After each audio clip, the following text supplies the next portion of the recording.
Another case of young Nigerians misled by promises of better prospects abroad, only to be trafficked and coerced into illegal activities. I went to his room and I saw lots of money on the bed. He told me that he recruits people for an acting job. So due to the fact that I have gone for a shoot before, like I've acted in some movies before, so I felt, oh, okay, this kind of person. So I took my friend along. I asked my friend to come with me. So getting to the venue, they said the venue has been changed to Ghana. So on reaching Ghana, we were blindfolded and forced into a house. Then from the one, we've been beaten thoroughly. We went to the house. 3 days after, the next morning, he beat us, and then with a cutlass forced us into a parlor like this, and they gave us a laptop. We should learn this online scamming something. I was good at computers, stuff, IT, because I learned it. So I was like, why are we supposed to do this thing? And each time I asked that kind of question, he always beat me. Like, okay, I said, okay, let me just for calm, let me do this thing to avoid the beating or something. The story came to light when News Central's investigative reporter received the SOS message and immediately took steps to locate the boys.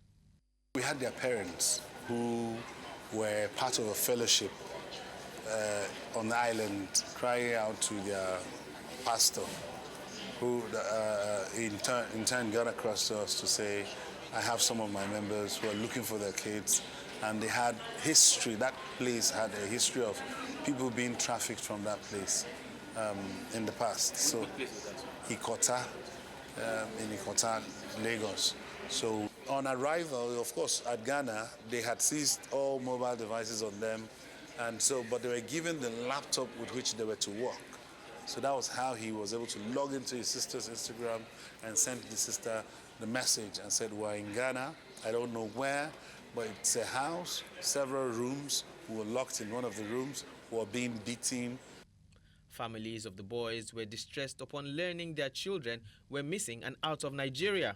One mother expressed frustration after receiving limited assistance from the local police in Ogombo.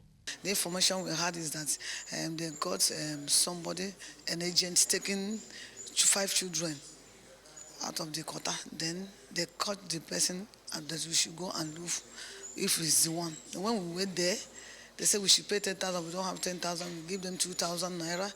They then went and showed us the man was saying he is not the one.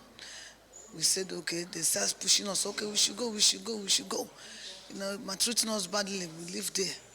Even the second time we went, please, we want to this report this, they refused. I kneel down and beg them. Even the woman was saying, is it only you that is widow? Me, myself, I'm a widow. Other people are widow in Nigeria. With crucial support of Ghanaian police, the boys were eventually rescued, and the reunion with their families was filled with emotional moments as they returned to Nigeria. When News Central TV came to our trouble, when they came to us, we see there is hope in them.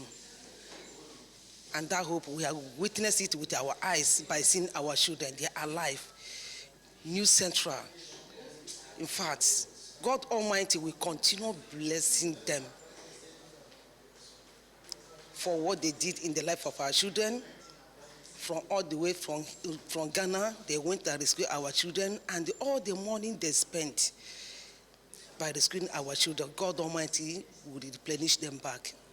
The management of News Central expressed relief over the boys' safe return, stressing that many others remain trapped.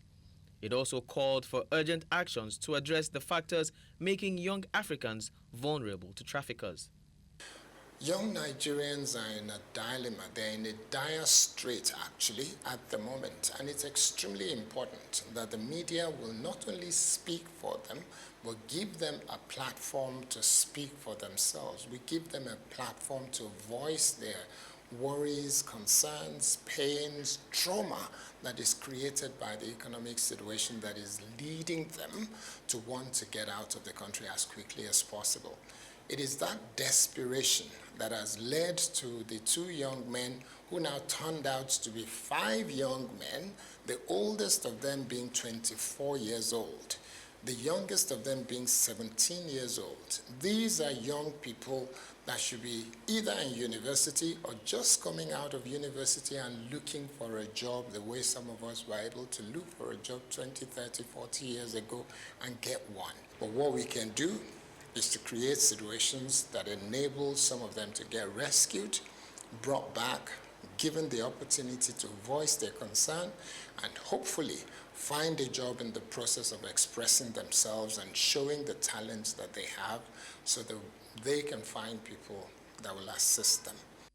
For these boys, the experience serves as a sobering lesson. Efforts continue to identify and apprehend those involved in the trafficking ring with hopes that others still ensnared may soon find freedom. In Lagos for News Central, I'm Bernard Akede.